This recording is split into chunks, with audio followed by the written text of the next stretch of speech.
mga pangarap ko'y kahirap abutin. Dahil sa inyo, napunta ako sa aking nais marating. Nais ko kayong pasalamatan, kahit man lamang sa isang awitin.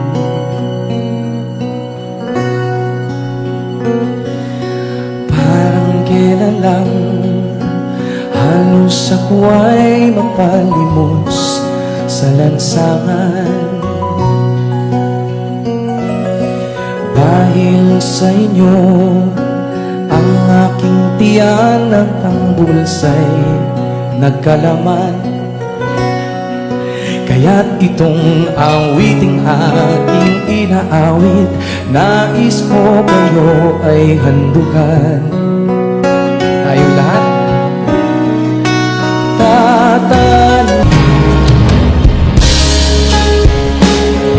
Magandang araw mga kapolitika at welcome back dito sa ating pinakabagong video.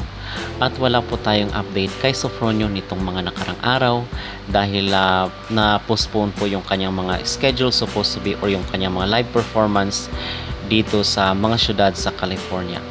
At ngayon is inyong napakinggan yung pag-awit ni Sofronio Vasquez ng Handog, at ito ay throwback na performance lamang po ni Sofronio Vasquez bago pa siya umalis papunta sa Amerika.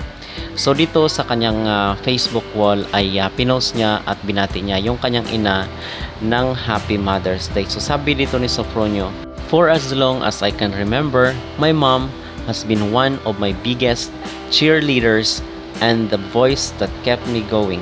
This performance is my gift to her and to all mothers out there. This year for Mother's Day, why not give the special mother in your life a night she'll never forget? Join me for my headline show in the heart of New York City, Town Hall, New York City, 123 West 43rd Street between 6th Avenue and Broadway." So pwede nyo pong makabook ng ticket dito sa kanyang post sa kanyang social media account. At samantala ay kasama rin po itong si Sofronio dito sa ASAP, England, na gaganapin sa August 30. Just when you thought ASAP couldn't get any better, it always does. 30 years of world-class Filipino talent are coming together to light up the stage at ASAP, England. Get ready for the grandest, most exciting ASAP show to update. See you on August 30 at BP Pulse Live, Birmingham. So dito po sa kanyang social media account ay yung kung saan nyo pwedeng mabook yung ticket.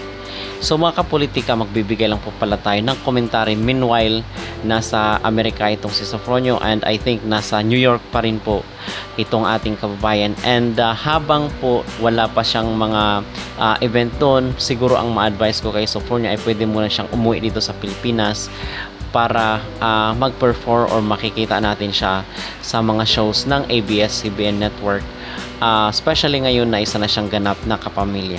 Okay, so yun po ang aking advice or masuggest ko dito kay Sofronio, but siguro is mag-depend rin po si Sofronio kung merong mga request sa kanya ng kanyang kapamilya network. And ako naman para sa ABS-CBN, sana ay kunin muna nila si Sofronio Vasquez for the meantime habang wala pa siyang mga live performances doon sa Amerika. Okay? Gusto nyo bang umuwi muna si Sofronio Vasquez dito sa Pilipinas? Mag-comment down below at huwag kalimutang mag-like at mag-subscribe na rin kayo para updated kayo sa ating mga latest issue.